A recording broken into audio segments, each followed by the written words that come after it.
मुंबई महापालिका निवडणुकीच्या पार्श्वभूमीवर उद्धव ठाकरे शिवसेनेच्या विविध शाखांना भेट देत आहेत आणि अशातच त्यांनी मुंबई महापालिकेच्या दहिसर प्रभाग क्रमांक 3 मधील निवडणूक कार्यालयाला भेट दिली। या प्रभागात ठाकरेंच्या शिवसेनेकडून रोशनी गायकवाड रिंगणात असून त्यांच्या विरोधात भाजप आमदार प्रवीण दरेकरांचे भाऊ प्रकाश दरेकर भाजपकडून निवडणुकीच्या रिंगणात आहेत। शाखा भेटी दरम्यान उद्धव ठाकरेंनी उमेदवार निवडताना मागच्या 5 वर्षातली कामगिरी तपासण्याचं आवाहन नागरिकांना केलंय।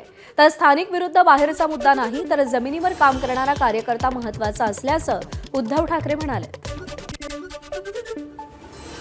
मनसेचे नेते अमित ठाकरे हे आज मुंबईतील पूर्व उपनगर दौऱ्यावर आहेत। या दौऱ्यामध्ये मुलुंड, भांडूप आणि विक्रोळी इथल्या शाखांना भेटी देणार आहेत। अमित ठाकरे हे वॉर्ड क्रमांक 114 येथील ठाकरेंच्या शिवसेनेच्या शाखेलाही भेट देणार आहेत। वॉर्ड क्रमांक 114 मध्ये मनसेच्या माजी नगरसेविका अनिशा माजगावकर यांनी युतीत बंडखोरी करत अपक्ष उमेदवारी अर्ज भरलाय, तर ठाकरेंच्या शिवसेनेच्या राजोल पाटील उमेदवार आहेत।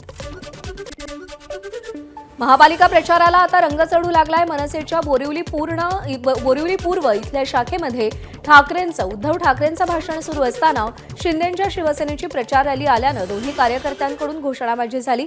त्यानंतर उद्धव ठाकरे गाडीत बसून जात असताना मनसे आणि ठाकरेंच्या शिवसेनेविरुद्ध भाजप आणि शिंदेंच्या शिवसेनेच्या कार्यकर्त्यांनी घोषणाबाजी सुरू केली। काही काळ तणावाचं वातावरण निर्माण झालं। अखेर पोलिसांनी हस्तक्षेप करत तणाव निवळला। नाशिक महानगरपालिकेमध्ये मनसेच्या सत्ता काळात आणि मागच्या सिंहस्थ कुंभमेळ्याच्या दरम्यान महानगरपालिकेत महापौरपद भूषवलेले अशोक मुर्तडक आणि उपमहापौरपद भूषवलेले गुरमीत बग्गा हे नाशिक महानगरपालिकेच्या यंदाच्या निवडणुकीत एकमेकांच्या विरोधात उभे ठाकले।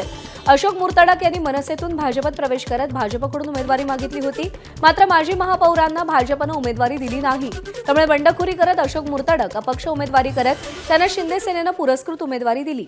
माजी उपमहापौर गुरमीत बग्गा यांनी निवडणुकीच्या दरम्यान भाजपमध्ये नुकताच प्रवेश केला होता आणि भाजपनं बग्गा यांना अधिकृत उमेदवारी दिली। त्यामुळे नाशिकमधल्या प्रमुख लढतीत ही लढत देखील सर्वाधिक चर्चेची आणि प्रतिष्ठेची ठरली। ठाकरे बंधूंच्या युतीची घोषणा होताच जल्लोष करणाऱ्या दिनकर पाटील यांनी भाजपत प्रवेश केला। त्यानंतर भाजपनं दिनकर पाटील आणि त्यांचा मुलगा अमोल पाटील यांना तिकीट दिलं। दोघेही पाटील पितापुत्र जोरदार प्रचार करतात, तर अमोल पाटील यांच्या विरोधात त्यांचे चुलत बंधू आणि माजी महापौर दशरथ पाटील यांचे पुत्र प्रेम पाटील निवडणुकीच्या रिंगणात आहेत। त्यामुळे प्रभाग 9ची पाटीलकी कोणाला मिळणार हे पाहावं लागेल। उपमुख्यमंत्री अजित पवारांची पुण्यामध्ये काल सभा झाली। या सभेदरम्यान त्यांनी पुन्हा एकदा मित्रपक्ष असलेल्या भाजपवर जोरदार निशाणा साधला। गेल्या 4 वर्षांमध्ये इथल्या कारभाऱ्यांनी काय केलं असा सवाल त्यांनी उपस्थित केला। पुण्यातील समस्यांवर बोलताना त्यांनी भाजपवर जोरदार टीका केली। इथला कारभारी नीट नाही, त्यामुळे त्याला बदला असं आवाहन यावेळी त्यांनी मतदारांना केलं आणि यावेळी बोलताना अजित पवारांनी मुरलीधर मोहोळ यांच्यावरही नाव न घेता टीका केली आहे। केंद्राचा राज्याचा दोष नाही, पण इथल्या त्रिमूर्तींचा दोष आहे। अरे त्यांनी जीवाचं राजकारण केलं पक्ष वाढवण्याच्या करता, आणि तुम्ही मात्र त्यांना अशा पद्धतीने खड्यासारखं बाजूला टाकता। टॉवर झाले, उंच इमारती झाल्या, पाण्याचं काय? आज वरसगाव पानशेत खडकवासला टेंगर त्याचं पाणी आपण देतो।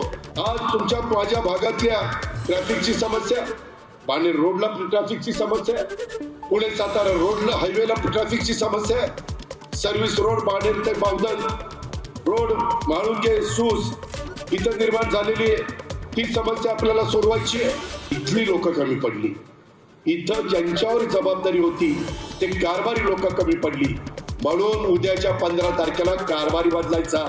तुम्ही मला कारभारी पद द्या, नाही पुण्याचा चेहरा मोहरा बदलला तर नावाचा अजित पवार सांगण्यात।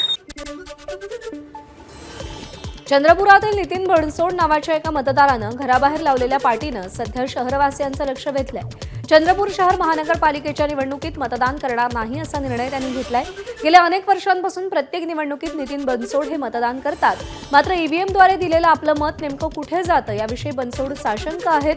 म्हणजे एकूण निवडणूक आयोगाच्या कार्यशैलीविषयीच त्यांना शंका आहे। व्हीव्हीपॅट आणि ईव्हीएम यांचा मेळ घातला जात नाही अशी त्यांची मूळ तक्रार आहे। एबीपी माझा, उघडा डोळे बघा नीट।